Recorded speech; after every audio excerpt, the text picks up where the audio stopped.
Alhamdulillahirabbil alamin wassalatu wassalamu ala asyrafil anbiya'i wal mursalin nabiyina Muhammadin wa ala alihi wa sahbihi wat tabi'in. Saudaraku fillah rahimani wa rahimakumullah. Sekali waktu Umar bin Khattab radhiyallahu an, sebagaimana kisah ini disebutkan dalam Sahih Bukhari dan Muslim, meminta izin untuk menemui Nabi sallallahu alaihi wasallam. Ketika itu Nabi sallallahu alaihi wasallam sedang istirahat di siang hari. Maka setelah diizinkan masuk ke kamar Rasulullah sallallahu alaihi wasallam, Rasulullah SAW pun bangun dari pembaringan beliau. Yang ketika itu beliau hanya memakai sarung bawahan dan atasan dan tidak memakai atasan. Ketika Nabi SAW bangun, Umar melihat bekas tempat pembaringan Nabi itu yang membekas di punggung Rasulullah SAW, membekas merah di punggung Nabi SAW. Kemudian Umar yang melihat ini, beliau menangis. Dan beliau berkata, "Ya Rasulullah, Kisra Persia, Kaisar Romawi, dengan kekufurannya kepada Allah Subhanahu wa taala, mereka mendapatkan kenyamanan hidup di dunia. Sedangkan engkau ya Rasulullah, kekasih Allah Subhanahu wa taala yang Allah pilih untuk hamba yang paling dicintai dan dikasihinya di muka bumi. Tapi engkau dengan seperti ini hidupmu ya Rasulullah. Apakah engkau tidak izinkan kami untuk memberikan bagi pembaringan yang lebih empuk supaya setidaknya tidak membekas di punggungmu ya Rasulullah?" Saudaraku fillah rahimani wa rahimakumullah, jika kita melihat sejenak tentang ini, kita akan merasakan bahwa nikmat dunia yang Anda rasakan, yang kita rasakan saat ini di kehidupan dunia, jauh berlimpah lebih nikmat ketimbang apa yang Allah Subhanahu wa taala berikan kepada hamba yang paling dikasihinya, Muhammad bin Abdullah sallallahu alaihi wasallam. Saudaraku fillah rahimani wa rahimakumullah.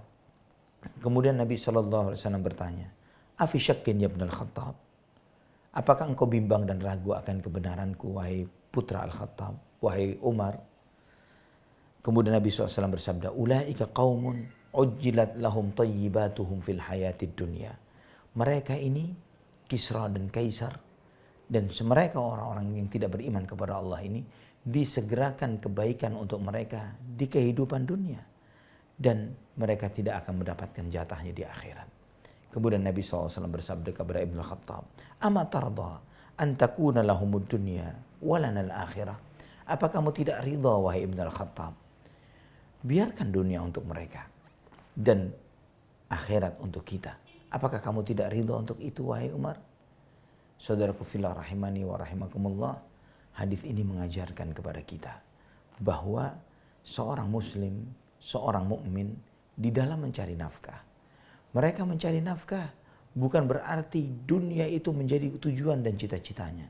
Kita hidup di dunia, kita mencari nafkah, tujuannya mencari ridha Allah Subhanahu wa taala. Sesuai yang Allah perintahkan, agar kita tidak menjadi hamba yang fakir yang sehingga menengadahkan tangan kepada selain Allah. Kita hanya menengadahkan tangan hanya kepada Allah Subhanahu wa taala semata. Allah memerintahkan kita untuk mencari nafkah. Kita mencari nafkah untuk menjaga kehormatan diri kita, keluarga kita, anak-anak kita. Jangan sampai mereka menjadi objek yang dibantu oleh orang lain. Saudaraku fillah rahimani wa rahimakumullah, sehebat apapun kita mencari harta dari harta-harta dunia, harta-harta dunia ini tidak akan menyelamatkan kita nanti di hadapan Allah Subhanahu wa taala. Yauma la yanfa'u malun wala banun illa man atallaha biqalbin salim. Ingatlah dengan suatu hari. Pada hari itu harta dan anak tidak akan memberikan manfaat sedikit pun kepada seseorang kecuali mereka yang menghadap kepada Allah dengan hati yang bersih. Bersih dari syirik, bersih dari bid'ah, bersih dari segala kotoran-kotoran hati, kesombongan, kekaguman terhadap diri sendiri, dan beragam penyakit hati yang lainnya.